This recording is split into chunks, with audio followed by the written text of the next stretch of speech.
CBI விசாரணையில விஜயிடம் ஒரு மாற்று கேள்விகளை கேட்பதாக தகவல் வருது. ஏற்கனவே நேற்றைக்கே டைம்ஸ் நவ்ல ஒரு செய்தி என்ன வெளியிட்டாங்கன்னா, விஜய் கட்சி நிர்வாகிகள் ஆதவ் அர்ஜுனா, புசி ஆனந்த் எல்லாருமே வந்துட்டு ஒரே பேட்டர்னாக பதில் குடுக்குறாங்க. அவங்களுடைய டிரைவர் கூட அதே பேட்டர்ன்ல பதில் குடுக்கிறார். விஜயும் அதே மாரி பதில் குடுத்திருக்கிறார். அப்போ இது ஏதோ ஒரு சொல்லி வச்சு பேசுவதை போல இருக்கு. கேள்விகளை மாற்றப் போறோம் அப்படின்னு சொல்லிட்டு தகவலை சிபிஐ சோர்ஸ் சொன்னதாக டைம்ஸ் நவ் வெளியிட்டாங்க. பிரேக்கிங் நியூஸா என்ன போயிட்டு இருக்கு அப்படின்னா, விஜய் சென்ற வாக்குமூலத்துல ஏன் தாமதமாக வந்தீங்க அப்படின்னு சொல்லி கேள்விக்கு, சாலைகள்ல நிறைய வளைவுகள் இருந்துச்சு. அதனாலதான் தாமதமாக வந்தேன் அப்படின்னு சொல்லி சொன்னதாக சொல்லியிருக்கிறார். இப்போ வந்துட்டு அதற்கான ஆதாரங்களை இன்று கொடுக்க சொல்லியிருக்கிறது சிபிஐ அப்படின்ற தகவல் வந்திருக்கு. இன்னொரு பக்கம் காவல்துறை சப்மிட் பண்ண வீடியோ. அதுல விஜய் அவர்கள் பாட்டில வந்துட்டு கூட்டத்துக்குள்ள தூக்கி போடுகிறார். அப்போ நீங்க நெரிசலை வந்து அப்ப கூட பார்க்கலையா அப்படின்ற கேள்வியை சிபிஐ கேட்டிருப்பதாக தகவல் வந்திருக்கிறது. ஏன்னா இதுக்கு முன்னாடி அவர் என்ன சொல்லியிருந்தாருன்னா, இருட்டா இருந்ததுனால எனக்கு கூட்டத்துல நெரிசல் என்ன நடந்தது என்று தெரியவில்லை என்று சொன்னதாக தகவல் வந்துச்சு. இப்ப காவல்துறை வீடியோவை வைத்து சிபிஐ கேள்வி கேட்டிருக்கிறாங்க. நெருக்கடிக்குள்ளாகிறாரா விஜய் அப்படின்னு சொல்லி பார்க்கலாமா? கண்டிப்பா நெருக்கடி தாங்க. இன்னைக்கு தேதியில வந்து விஜய் வந்துட்டு இங்க தமிழகத்துல தானே இருக்கணும். தமிழகத்துல இன்னும் வந்து ஒரு ஒரு எத்தனை வாரம்னு தெரியல. சில பல வாரங்கள்ல தான் தேர்தல் அறிவிப்புக்கும் நமக்கும் இப்ப தள்ளி இருக்கு. அது வந்து ஒரு ஒரு இப்ப நம்ம வந்து ஜனவரி கிட்டத்தட்ட முடிஞ்சிச்சுன்னு வச்சுக்கோங்க. ஏன்னா வந்து அடுத்த ஒரு 4-5 நாள் பாத்தீங்கன்னா சட்டமன்ற கூட்டத்தொடர், கவர்னரோட வாசிப்பு இருக்கு, கவர்னர் அட்ரஸ் இருக்கு. அது முடிஞ்ச உடனே ஒரு 3 நாள் 4 நாள் சட்டமன்றத்து கூட்டத்தொடர் நடக்கும். அப்புறம் ரிப்ளை இருக்கும். மேபி முதலமைச்சர் எதனா அறிவிப்புகள் வெளியிடலாம். அப்புறம் குடியரசு தின நிகழ்ச்சிகள் வந்துடும், ரிப்பப்ளிக் டே வந்துடும். அப்போ இது மாதிரி எல்லாம் இருக்கும்போது ஜனவரி என்பது உங்களுக்கு கிட்டத்தட்ட முடிஞ்சிச்சு. சனி ஞாயிறோட பார்த்தா ஜனவரி முடிஞ்சிச்சு. இப்ப கையில இருக்கிறது 28 நாளே கொண்ட ஒரு மாதம், பிப்ரவரி மாதம். அந்த பிப்ரவரி மாதம் தான் உங்ககிட்ட முழுசா இருக்கு. மார்ச்ல வந்துட்டு பொதுவா என்ன நடக்கும்னா, அந்த சீட்டெல்லாம் பிரிச்சிருப்பாங்க. சீட்ல வேட்பாளர் யாரு அப்படின்ற அந்த இதுக்கு போயிருப்பாங்க. அந்த சூட்டோடவே வந்து தேர்தல் ஆணைய அறிவிப்பு வரும்போது தேர்தலோட மோடுக்கு போயிடுவாங்க. அப்போ வந்து உங்களுக்கு வந்து ஒரு ஒரு உணவு வந்து சூடா சாப்பிட நேரம் கிடைக்காது ஒரு அரசியல்வாதிக்கு. காலையில சாப்பிட்டா மதியம் சாப்பிட மாட்டாங்க, மதியம் சாப்பிட்டா நைட்டு இருக்காது. நைட்டு வந்து பாத்தீங்கன்னா 12 மணிக்கு சாப்பிடுவாங்க. வெறும் வாழைப்பழத்தை ஒண்டி சாப்பிட்டுட்டு முட்டை கருவை சாப்பிட்டுட்டு பிரச்சாரம் பண்ண பணக்கார ஊழல்வாதி அரசியல்வாதிகள் எல்லாம் நான் பார்த்திருக்கேன் பிரச்சாரத்தின் பொழுது. அப்போ என்ன சொல்ல வரேன்னா, நேரம் என்பது மிக மிக குறைவா இருக்கிறது. Time is golden now. அப்ப இந்த மாதிரி ஒரு நேரத்துல வந்து நீங்க டெல்லியில போய் உட்கார்ந்துருக்கீங்க. இப்ப இன்னைக்கு என்னதான் விட்னஸ் சம்மனா இருந்தாலும் என்னையே இதெல்லாம் விசாரிக்கிறாங்க, இல்ல பணப்பரிவர்த்தனை வராங்க அப்படின்னா ஒரு சிக்கல் இருக்கு. அப்புறம் ஜனநாயகம் படத்தை பொறுத்தவரையிலும் இன்னும் படம் ரிலீஸ் ஆகல.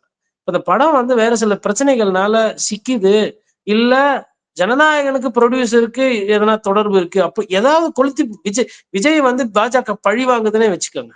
ஓகேங்களா? அப்படின்னா என்னென்ன சிக்கல்கள் காத்திருக்கு, எந்தெந்த கோணத்துல இருக்கு?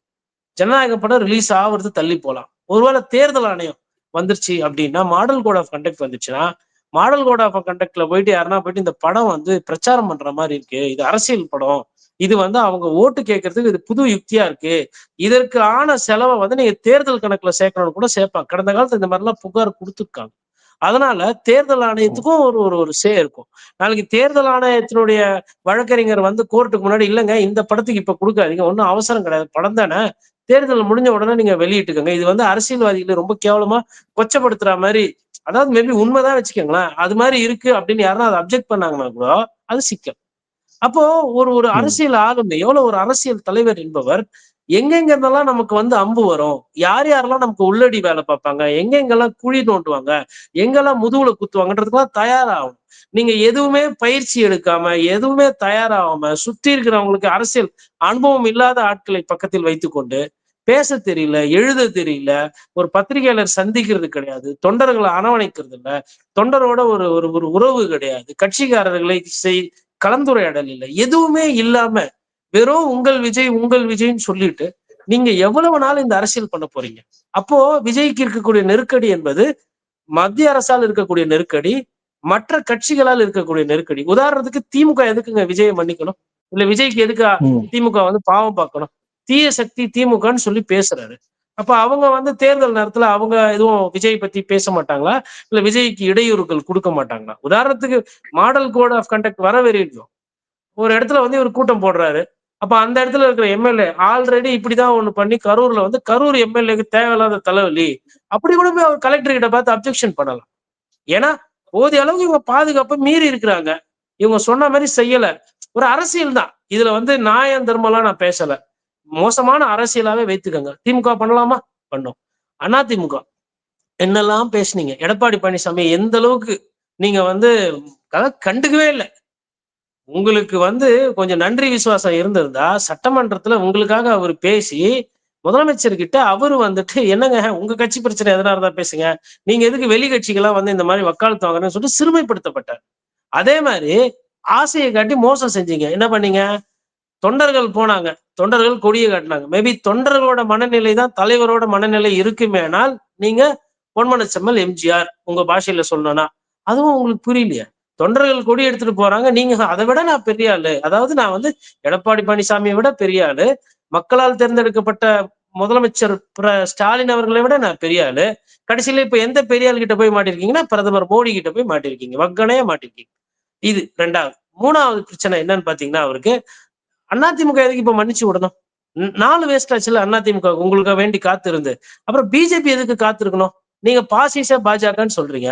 அப்போ 3 கட்சிகள் இருக்கு, பெரிய கட்சிகள். அப்புறம் காங்கிரஸ் கட்சி பொழுதுக்கும் உங்களுக்கு சப்போர்ட் பண்ணி ஜனநாயகனுக்கு ஆதரவான கருத்தை போட்டு பேசிக் கொண்டிருக்கு. அதுல எதனா ஒரு கூட்டணி முடிவு.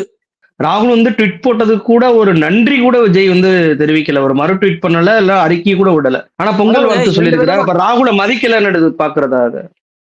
இல்லைங்க, அவர் அரசியல் கலாச்சாரமே தெரியலங்க. ராகுல மதிக்கலன்றது வந்து ஒரு ஸ்ட்ரைட்டான உண்மையான ஒரு ஒரு கேள்வி. அதுக்கு பதில் என்னன்னா, அவருக்கு அரசியல் கலாச்சாரமே தெரியல. இவரு போய் ராகுல் காந்தியை மதிக்கிறது, இவரு போய் எடப்பாடி பழனிசாமிக்கு நன்றி சொல்றது, இல்ல இவரு போய் மருத்துவர் ஐயா ராமதாச உடம்பு சரியில்லப்பா ஆஸ்பத்திரியில இருந்து பாக்குறது, இல்ல ஐயா நல்லக்கண்ணை போய் வீட்டுல வந்து நலம் விசாரிக்கிறது அப்படின்றதுலாம் அது வந்து ஒரு குணாதிசயங்க. எம்ஜிஆர் அவர்கள் தான் இவர் எம்ஜிஆரா நினைச்சுக்கிறாரு. ஆனா எம்ஜிஆர் அவர்களோட அந்த பிறந்த நாள் அன்னைக்கு வந்து அவரோட சிலை எம்ஜிஆர் சிலை தமிழ்நாட்டுல எங்க இல்லாம இருக்கு? அங்க போய் ஒரு மாலை போட்டுருக்கலாம்ல. அப்போ ஒரு அரசியல் தலைவர்கள், முன்னாள் தலைவர்கள், இன்னாள் தலைவர்கள் யாருக்கிட்டையும் எப்படி அணுகணும்னு தெரியறது இல்ல.